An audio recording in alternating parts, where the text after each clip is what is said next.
దేశవ్యాప్తంగా తమ పార్టీ తరపున ప్రచారం కోసం యాడ్స్ రూపంలో భారీగా ఖర్చు చేస్తున్నారు.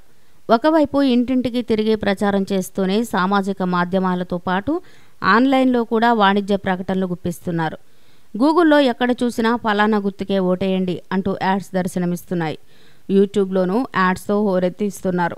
రాజకీయ పార్టీలు తమ ప్రచారం కోసం ఫిబ్రవరి 19 నుంచి ఏ పార్టీ ఎంత ఖర్చు చేశాయో ఓ నివేదికను గురువారం నాడు గూగుల్ విడుదల చేసింది. గూగుల్లో ఇప్పటికే 831 యాడ్స్ కోసం అన్ని రాజకీయ పార్టీలు 37 కోట్ల రూపాయలను ఖర్చు పెట్టాయి.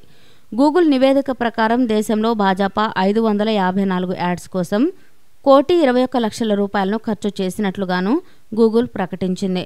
బీజేపీకి ప్రత్యర్థిగా ఉన్న కాంగ్రెస్ పార్టీ కేవలం 14 యాడ్స్ కోసం 54,100 రూపాయలు ఖర్చు చేసింది.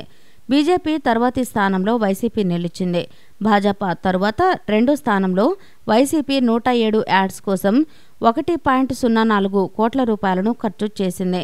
మరో యాడ్ సంస్థ కూడా 43 యాడ్స్పై 26,400 రూపాయలను ఖర్చు చేసినట్టుగా గూగుల్ ప్రకటించింది. టీడీపీ గూగుల్లో యాడ్స్ ఇవ్వడంలో 4వ స్థానంలో నిలిచినట్టుగా ఆ సంస్థ ప్రకటించింది. ప్రమన్య స్ట్రాటజీ కన్సల్టింగ్ సంస్థ 53 యాడ్స్ కోసం 85,25,000 రూపాయలను ఖర్చు చేసినట్లుగా గూగుల్ ప్రకటించింది.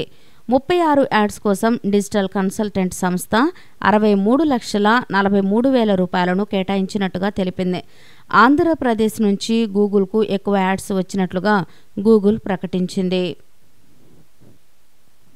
ఈ వీడియో కనుక మీకు నచ్చినట్లయితే లైక్ చేయండి, షేర్ చేయండి. ఇలాంటి లేటెస్ట్ వీడియోస్ కోసం మా ఛానల్ని సబ్స్క్రైబ్ చేసుకోండి.